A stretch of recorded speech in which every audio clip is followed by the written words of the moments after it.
नमस्कार, मैं हूं आकांक्षा और आप देख रहे हैं आईबीसी 24 सात की बड़ी बात में आप सभी का स्वागत है। शुरुआत करेंगे इस बुलेटिन की बड़ी खबर के साथ। आज भूपेश कैबिनेट की महत्वपूर्ण बैठक होने वाली है और मुख्यमंत्री निवास में होने वाली इस बैठक में 26 जुलाई से शुरू होने जा रहे विधानसभा के मॉनसून सत्र में स्कूल कॉलेज खोले जाने को लेकर कोरोना की तीसरे लहर को रोकने की तैयारी, खाद की किल्लत, लेमरू प्रोजेक्ट आदि मुद्दों पर भी चर्चा होगी। ये बैठक दोपहर 12 बजे शुरू होगी। इसमें कैबिनेट के तमाम सदस्य भी शामिल होंगे। तो आज सीएम भूपेश बघेल की अध्यक्षता में कैबिनेट की महत्वपूर्ण बैठक होने वाली है और कई अलग अलग मुद्दों पर चर्चा हो सकती है। इसके साथ ही अनुपूरक बजट को भी मंजूरी दी जाएगी आज के इस कैबिनेट बैठक में। और मॉनसून सत्र में क्या कुछ बातचीत होगी, क्या मुद्दे गरमाए रह सकते हैं, उसको लेकर के किस तरह से रणनीति बनाई जाएगी, वो आज इस कैबिनेट बैठक में तय होगा।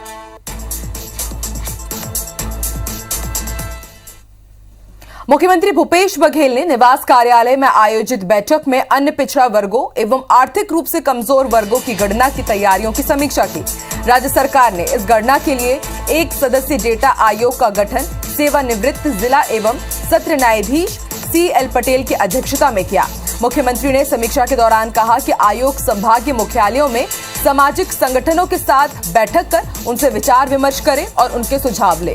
राज्य शासन ने 4 सितंबर साल 2019 को अध्यादेश के माध्यम से राज्य में अन्य पिछड़ा वर्ग का आरक्षण 14% से बढ़ाकर 27% किया और आर्थिक रूप से कमजोर वर्ग के लिए 10% आरक्षण का प्रावधान किया। उच्च न्यायालय ने इन प्रावधानों के क्रियान्वयन पर स्थगन देते हुए राज्य शासन को डेटा प्रस्तुत करने के निर्देश दिए हैं। इसके लिए राज्य सरकार ने डेटा आयोग का भी गठन किया है।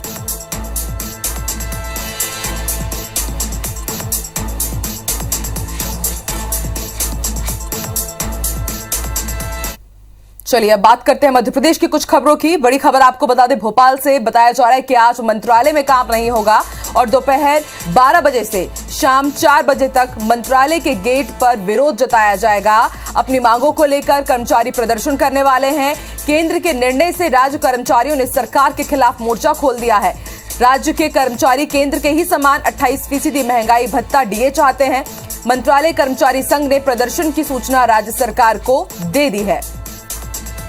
तो आज मंत्रालय में काम नहीं होगा। जो मंत्रालय के कर्मचारी हैं दोपहर 12 बजे से शाम 4 बजे तक विरोध प्रदर्शन करेंगे। केंद्र ने जो फैसला लिया है वो केंद्र के समान ही 28% महंगाई भत्ता चाहते हैं और मंत्रालय को इसकी सूचना दे दी गई है कि आज मंत्रालय के कर्मचारी काम नहीं करेंगे। मुख्यमंत्री शिवराज सिंह चौहान ने कहा है कि मध्य प्रदेश में 26 जुलाई से स्कूलों में 11वीं और 12वीं की क्लास और हॉस्टल शुरू हो जाएंगे। वहीं 9वीं और 10वीं की कक्षाएं 5 अगस्त से शुरू होंगे। सभी स्कूल कुल क्षमता की 50% उपस्थिति के साथ शुरू होंगे। जुलाई महीने में हफ्ते में 2 दिन और अगस्त महीने में छात्र हफ्ते में 4 दिन स्कूल आ सकेंगे। वहीं कक्षा 12वीं के लिए कोचिंग सेंटर 5 अगस्त से 50% क्षमता के साथ खुल सकेंगे। स्कूल शिक्षा विभाग की बैठक में सीएम शिवराज सिंह चौहान ने कहा कि स्कूल खोलने के संबंध में क्राइसिस मैनेजमेंट समूह स्थानीय परिस्थितियों के अनुसार फैसले ले सकेंगे। साथ ही प्रदेश के सभी स्कूल और छात्रावास में कोविड-19 गाइडलाइन का पालन करने के भी निर्देश दिए गए हैं। आपको बता दें, राज्य के कॉलेजों में 1 सितंबर से नया शिक्षा सत्र शुरू होगा। स्थानीय परिस्थितियों के अनुरूप कॉलेज में 50% क्षमता के साथ ऑफलाइन कक्षाओं का संचालन किया जाएगा।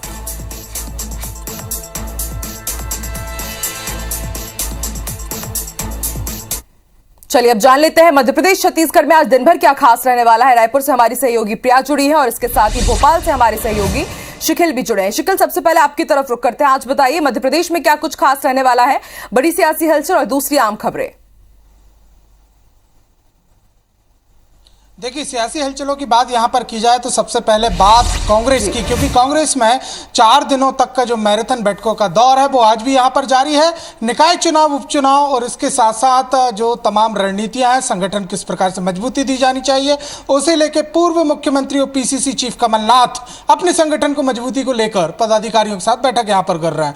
वहीं दूसरी ओर देखा जाए तो CM शिवराज सिंह चौहान जो है आज 11:30 बजे कैबिनेट की बैठक में यहाँ पर शामिल होंगे, करीब आधा दर्जन बहुत महत्वपूर्ण प्रस्ताव जो है वो लोगों से जुड़े हुए हैं, उन पर चर्चा यहाँ पर करेंगे। रेत खनन को लेकर भी निर्णय जो है वो यहाँ पर लिया जा सकता है। और उसके बाद उद्योगपतियों से भी यहाँ पर मुलाकातों का दौर आज सीएम शिवराज सिंह चौहान का रहेगा। प्रदेश में जिस प्रकार से कोविड अब दम तोड़ता जा रहा है, उसे देखते हुए प्रदेश में जो है निवेश लाने के लिए अब कवायद जो है वो सरकार ने शुरू यहाँ पर कर दी है, उसे लेकर आज मुलाकात यहाँ पर होगी। इसके बाद यहाँ पर देखा जाए तो अब प्रदेश में एक बार फिर कर्मचारी संगठन जो है वो लगातार आंदोलन की राह पर हैं। बीते दिनों जिस प्रकार से बिजली कर्मचारियों की बात यहाँ पर की जाए, शिक्षा विभाग के कर्मचारियों की बात की जाए, स्वास्थ्य विभाग के कर्मचारियों की बात की जाए, वो लगातार यहाँ पर हड़तालों का रुख और प्रदेश सरकार के खिलाफ जो आंदोलनों का रुख है वो यहाँ पर इख्तियार कर चुके हैं। और उसके बाद आज मंत्रालय कर्मचारी संघ जो है वो विरोध प्रदर्शन यहाँ पर सरकार का करेगा। और साफ तौर पर वेतन विसंगतियों के साथ ही जो क्रमिक उनकी जो मांगे हैं, जिसमें क्रमिक संरचना के आधार पर जिस प्रकार से सरकार के रोस्टर होते हैं उनका पालन न किया जाने का आरोप यहाँ पर लगाया है। वहीं आज देखा जाए तो प्रदेश में आज पंचायत और जनपद पंचायतों का काम पूरी तरीके से ठप रहेगा। कारण है कि आज जितने पंचायत विभाग के जो सीईओ हैं, इंजीनियर्स हैं, रोजगार सहायक हैं और तमाम जो कर्मचारी हैं वो एक दिवसीय आज सामूहिक अवकाश पर है। हालांकि चरणबद्ध आंदोलन इनका यहाँ पर जारी है। आज इन्होंने एक दिवसीय सामूहिक अवकाश की घोषणा यहाँ पर की है। तो मध्य प्रदेश की पंचायतों में कामकाज आज नहीं हो सकेंगे। जनपद जो है वो पूरी तरीके से ठप्प यहाँ पर रहेंगे। हालांकि पहले ही चेतावनी यहाँ पर दी गई थी कि अगर मांगे यहाँ पर नहीं मानी गई तो आगामी 22 जुलाई से प्रदेश स्तरीय अनिश्चितकालीन हड़ताल की जाएगी। इसके अलावा यहाँ पर देखा जाए तो बैठकों के भी कई दौर यहाँ पर रहेंगे। कल जिस प्रकार से नगरीय विकास एवं आवास मंत्री भूपेंद्र सिंह ने समीक्षा बैठक यहाँ पर की थी मेट्रो को लेकर, खासतौर से Indore metro, Bhopal metro project में जिस प्रकार से यहाँ पर देखा जा रहा है कि इंदौर मेट्रो जो है वो काफ़ी धीमी गति की है और भोपाल मेट्रो की जो यहाँ का सिविल वर्क है वो काफ़ी तेज यहाँ पर है। उसे देखते हुए आज जो है मेट्रो रेल कारपोरेशन की महत्वपूर्ण बैठक की जानी है। इसमें इतना ही नहीं बल्कि जो यहाँ पर जबलपुर की बात यहाँ पर की गई थी और भोपाल से जो सीहोर तक मेट्रो को जोड़ने की बात की गई थी उसको लेकर बैठक यहाँ पर की जाएगी। और तीसरी लहर को लेकर जो कोरोना की तीसरी लहर है उसको लेकर भी एक महत्वपूर्ण बैठक यहाँ पर होनी है। चिकित्सा शिक्षा मंत्री यहाँ पर बैठक लेंगे। जिस प्रकार से सीएम शिवराज सिंह चौहान ने समझा सकता है आज अलग अलग विभागों की कई महत्वपूर्ण बैठक है। ताजा अपडेट भी आपसे हम जरूर लेंगे। प्रिया भी हमारे साथ बनी होगी। प्रिया, छत्तीसगढ़ में क्या कुछ खास रहने वाला है? भूपेश कैबिनेट की महत्वपूर्ण बैठक है, उसके बारे में जानकारी दीजिए और इसके अलावा अन्य खबरें उसके बारे में भी जानकारी। बिल्कुल, मुख्यमंत्री भूपेश बघेल आज कैबिनेट की बैठक करने वाले हैं। ये बैठक दोपहर 12 बजे होगी क्योंकि विधानसभा सत्र आने वाला है और ऐसे में बैठक कई मायने में महत्वपूर्ण माना जा रहा है। विधानसभा में किस तरीके से अपनी योजनाओं को रखना है, किस तरीके से विपक्ष के सवालों का जवाब देना है, इन तमाम विषयों पर चर्चा होंगी। इसके अलावा आज की बैठक एक और लिहाज से महत्वपूर्ण मानी जा रही है, वो है स्कूल कॉलेजों के खुलने या न खुलने के फैसले को लेकर, क्योंकि संक्रमण की रफ्तार एक बार फिर से धीमी हुई है और ऐसी स्थितियां जब पिछले बार आई थी तो एक बार स्कूल और कॉलेजों को खोलने की अनुमति दे दी गई थी। ऐसे में अब ये फिर से कहा जा रहा है, ऐसी सियासी हलचलें चल रही हैं कि कहीं ना कहीं आज इस पर भी फैसला हो सकता है, इस पर भी चर्चा हो सकती है। हालांकि लगातार अलग अलग स्तरों से ये बात कही जा रही है कि जब तक स्थितियां और बेहतर नहीं हो जाती तब तक स्कूल और कॉलेजों को खोलने पर कोई बड़ा फैसला नहीं लिया जाएगा। तो हो सकता है कि जो बड़े कक्षा के बच्चे हैं उनके लिए स्कूल खोले जाएं, तो ऐसी संभावनाएं बनी हुई हैं। इसके अलावा कई ऐसे अभियान हैं, कई ऐसी योजनाएं हैं जो कोविड के कारण प्रभावित हुई हैं। अभी मुख्यमंत्री भूपेश बघेल ने लगातार अलग अलग मंत्रियों के, उनके विभागों की पूरी समीक्षा बैठक की है। तो उस समीक्षा बैठक की जो रिपोर्ट होगी कि किन योजनाओं में किस तरीके से काम करना बचा हुआ है, उसको और किस सुचारू रूप से किस तरीके से करना है, इसको लेकर भी चर्चा होगी। सुपोषण अभियान पूरी तरीके से बंद चल रहा है, इसको लेकर भी घोषणाएं की जा सकती हैं। तो ये तमाम बातें, इसके अलावा और कई राजनीतिक चर्चाएं आज कैबिनेट की बैठक में होने वाली हैं। इसके अलावा भारतीय जनता युवा मोर्चा की कार्य समिति की आज पहली बैठक है। लगातार राष्ट्रीय नेतृत्व के, बीजेपी के राष्ट्रीय नेतृत्व का दौरा रहा और अब ये कार्य समिति की पहली बैठक बहुत महत्वपूर्ण मानी जा रही है, क्योंकि अब किस तरीके से युवा मोर्चा को काम करना है, आने वाले समय के लिए जो टास्क दिए गए हैं उस पर किस तरीके से काम करना है और जो भारतीय जनता युवा मोर्चा के कार्यकर्ता हैं उनको किस तरीके से एकजुट करके बड़े प्रदर्शन लगातार राज्य सरकार के खिलाफ करना है। इन तमाम चीजों को लेकर एक कार्य जो है वो एक रणनीति जो है वो तैयार की जाएगी। कार्यसमिति की पहली बैठक है, इसलिए भी ये महत्वपूर्ण है क्योंकि अब मिशन 2023 की तैयारी में जो है भारतीय जनता पार्टी जो है वो पूरी तरीके से लग चुकी है। तो ऐसे में ये बैठक इसलिए भी महत्वपूर्ण मानी जा रही है कि मिशन 2023 को लेकर क्या तैयारियां युवा मोर्चा के द्वारा हो सकती हैं, किस तरीके से राज्य सरकार पर हमला बोला जा सकता है, इन तमाम विषयों पर भी चर्चा की जाएगी। इसके अलावा विद्युत नियामक आयोग की आज दूसरे दिन की बैठक है और इस बैठक में आज जो है अलग अलग व्यापारी वर्ग के लोग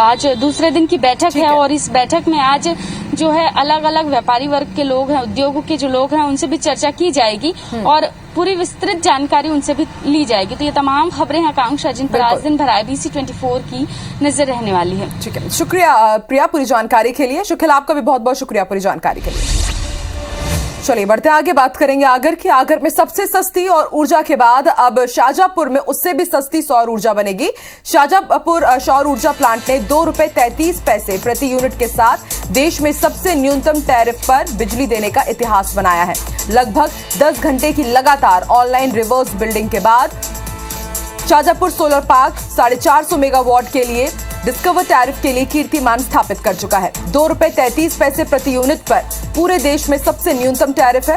पहले आगर सौर ऊर्जा प्लांट परियोजना के लिए प्रदेश की सबसे कम बिडिंग करीब ₹2.444 और ₹2.459 प्रति यूनिट थी। अब शाहजहांपुर 1800 करोड़ रुपए के निजी निवेश से कुल 450 मेगावाट की 3 यूनिट लगाई जाएगी। सोलर प्लांट के लिए निवेशकों ने भारी उत्साह दिखाया है। इस बारे में नवीन एवं नवकरणीय ऊर्जा मंत्री हरदीप सिंह डंग ने प्रेस कॉन्फ्रेंस करके बताया कि 1500 मेगावाट की आगर शाहजहांपुर नीमच सोलर परियोजना से भारतीय रेल को बिजली दी जाएगी।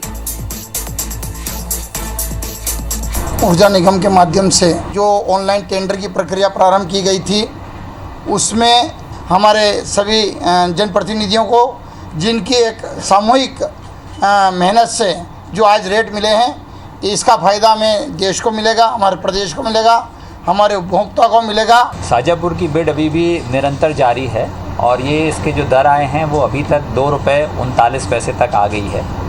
ऐसी उम्मीद की जा रही है कि शायद इससे भी कम हो और ये अभी तक का देश में सबसे कम दर है और हम ये उम्मीद कर रहे हैं कि नीमच में शायद इससे भी कम दर आएगी।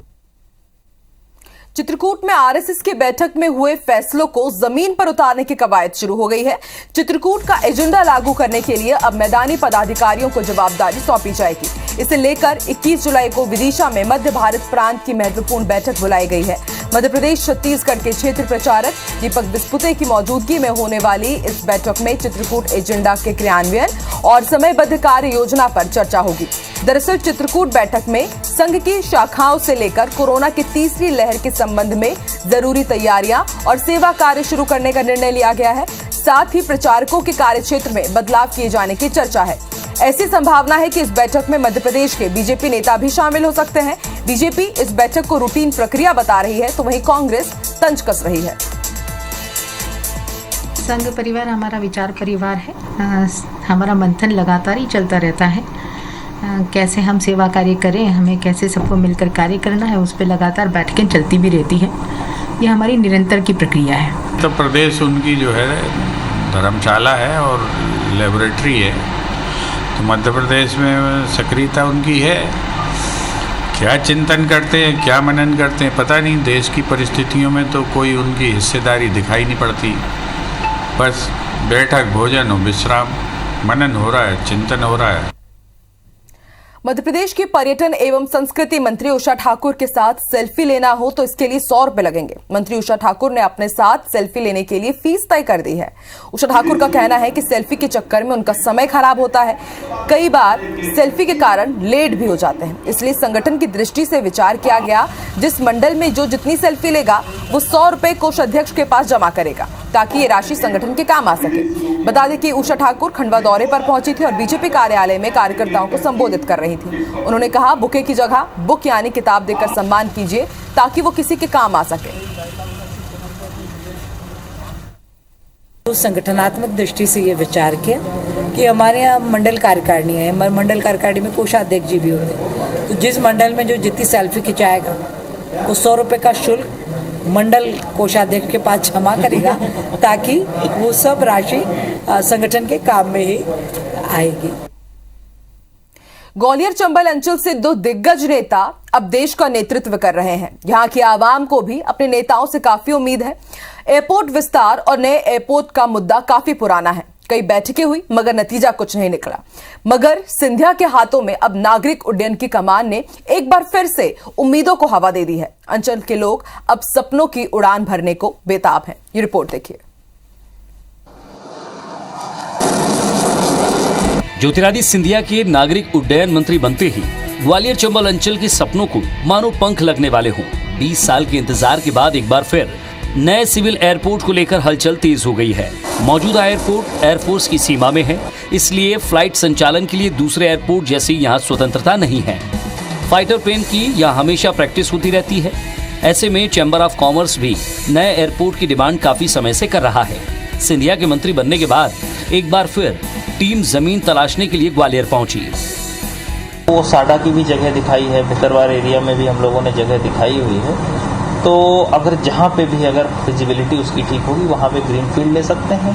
और एक्सटेंशन के लिए भी हम लोगों ने आज जगह दिखाई हुई है, आलू फॉर्म की भी जगह दिखाई हुई है। तो अगर एक्सटेंशन लेना होगा तो इस जगह पर लेना। उम्मीद ही नहीं, भरोसा है कि अब सिविल एयरपोर्ट ग्वालियर को मिलेगा, जल्दी मिलेगा। और जब सिविल एयरपोर्ट ग्वालियर को मिल जाएगा तो ग्वालियर को पूरे देश के कोने कोने तक कनेक्टिविटी मिलेगी। इधर ग्वालियर की राजमाता विजयाराजे सिंधिया एयरपोर्ट विस्तार के लिए एयरपोर्ट अथॉरिटी ऑफ इंडिया की टीम मुआयना कर चुकी है। टीम ने यहां बाईं तरफ मौजूद 40 एकड़ जमीन पसंद की है, लेकिन दाईं तरफ मौजूद 25 एकड़ जमीन को रिजेक्ट कर दिया है। ऐसे में अब नए एयरपोर्ट पर ज्यादा फोकस है। इसके लिए घाटी गांव इलाके की जमीन देखने की भी योजना है। वहीं भीतरवार के करहिया और साडा में भी जमीन देखी गई है। पक्ष विपक्ष भी नए एयरपोर्ट को ही ज्यादा महत्व दे रहे हैं। एयरफील्ड के 25-30 किलोमीटर के आसपास कोई नया एयर स्ट्रिप नहीं बनाई जाती, शायद इसलिए नहीं बना। अब करैया में स्थान की तलाश की जा रही है, ऐसा मेरा मानना है। वो अगर प्रस्ताव होता है तो बहुत अच्छी बात है, अन्यथा टर्मिनल का विकास तो होना चाहिए, नया टर्मिनल बनना चाहिए। ज्योतिरादित्य सिंधिया जी नागरिक उड्डयन मंत्री बन गए। ग्वालियर की जन भावनाएं हैं और कांग्रेस पार्टी भी अपेक्षा करती है कि सिंधिया जी इस अंचल की मांग को गंभीरता के साथ लेकर ग्वालियर में सिविल एयरपोर्ट की स्थापना कर उसका शुभारंभ करवाएं। एयरपोर्ट विस्तार और नए एयरपोर्ट को लेकर भले ही हलचल तेज हो गई हो, मगर उड़ान भरने के रास्ते इतने भी आसान नहीं है। कहीं वन विभाग तो कहीं एयरफोर्स की एनओसी समस्या बन सकती है। मगर केंद्र और राज्य के सियासी समीकरण देखकर लगता है कि हर बाधाओं को पार कर ग्वालियर जल्द सपनों की उड़ान भरेगा। नासिर गौरी, IBC 24, ग्वालियर। इंदौर के विजयनगर में शराब ठेकेदार अर्जुन ठाकुर पर दूसरे शराब ठेकेदार हेमू ठाकुर और उसके साथियों ने गोली चला दी। वारदात को अंजाम देने के बाद सभी फरार हो गए। गोली अर्जुन को पेट में लगी और उसके बाद उसे तत्काल निजी अस्पताल में भर्ती कराया गया, जहां डॉक्टर ने अर्जुन ठाकुर की स्थिति अब खतरे से बताई है।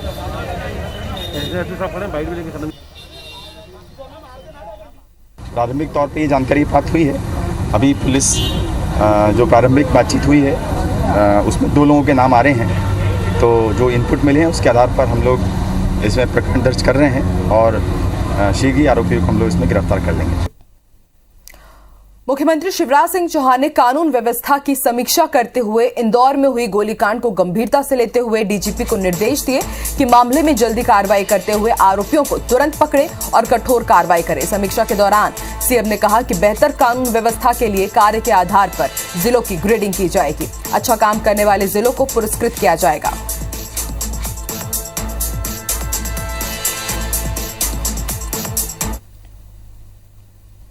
मध्य प्रदेश में अब पीडीएस का अनाज लेने वाले हितग्राहियों को पीएम मोदी और सीएम शिवराज की तस्वीर वाले थैले में अगस्त महीने के पहले सप्ताह से 10-10 किलो राशन मिलेगा। सीएम शिवराज सिंह चौहान ने खाद्य एवं नागरिक आपूर्ति विभाग की समीक्षा बैठक ली, जिसमें उन्होंने कहा कि प्रदेश में 7 अगस्त को सभी उचित मूल्य दुकान पर समारोह पूर्वक राशन का वितरण होगा। इस दिन उचित मूल्य दुकानों पर मंत्री, सांसद, विधायक, जनप्रतिनिधि मौजूद रहेंगे और हितग्राहियों को राशन देंगे।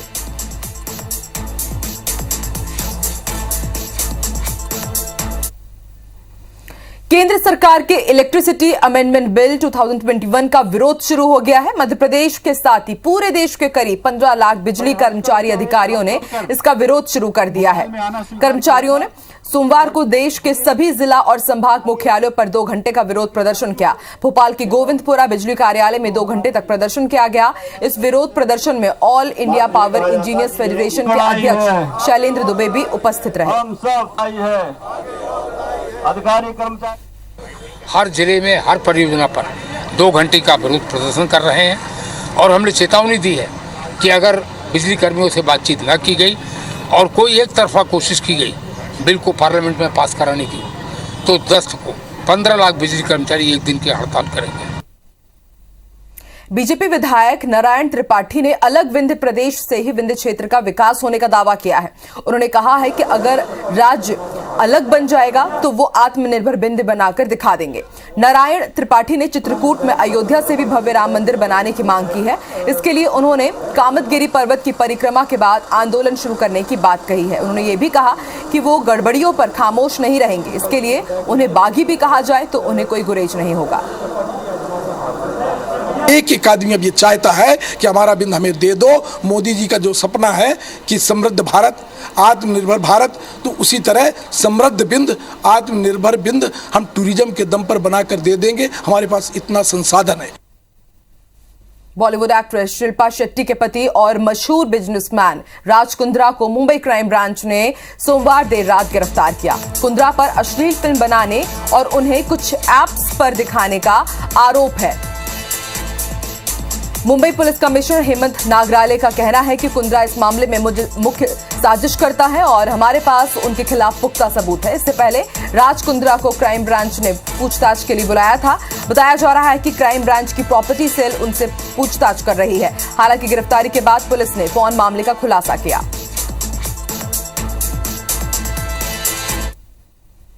कोरोना और लॉकडाउन को लेकर फेक और पुरानी खबरों को लेकर जैसे बाढ़ सी आ गई हो।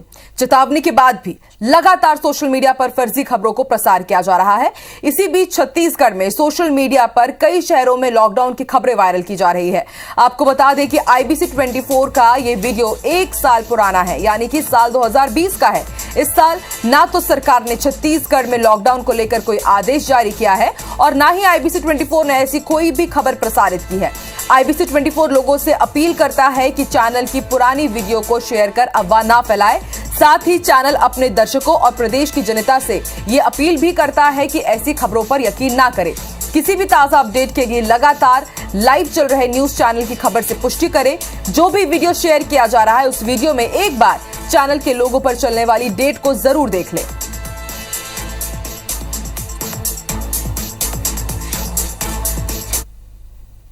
और इसी के साथ साथ की बड़ी बात में फिलहाल इतना ही। देश और दुनिया की तमाम खबरों के लिए आप देखते रहिए IBC 24। नमस्कार। IBC 24 न्यूज ब्रॉडकास्टर फेडरेशन का सदस्य है। NBF स्वतंत्र सेल्फ रेगुलेटरी कोड के साथ अखिल भारतीय चैनलों का एक समूह है। NBF के सदस्य चैनल संपादकीय और नैतिकता के उच्च मानदंडों का पालन करते हैं।